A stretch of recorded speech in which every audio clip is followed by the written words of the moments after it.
So this GE cooktop hood has one light, one bulb which is burned. So I'm going to try to replace it.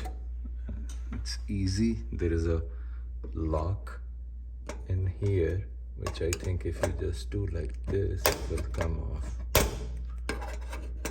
with a screwdriver. Yeah, here it is.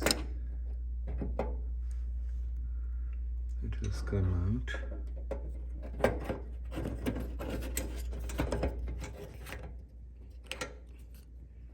There is a holder. So all you need to do is just rotate it like this and it will come off.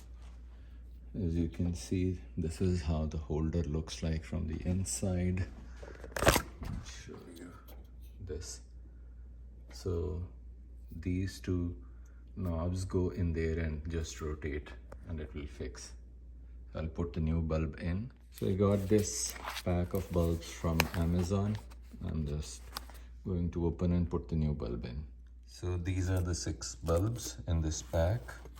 I think it was not expensive, maybe less than $10. So just put the new bulb in and we are good to go. And just see if it works. Yeah. Just put it back in like this.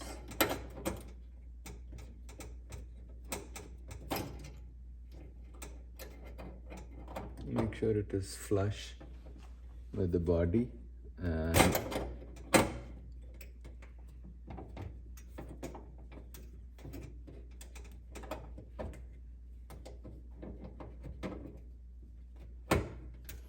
the clamp back in with the help of a screwdriver. There it goes. All done. Let's check it. Yeah, it's working fine. So it is a simple job. You can do it yourself. Thanks for watching.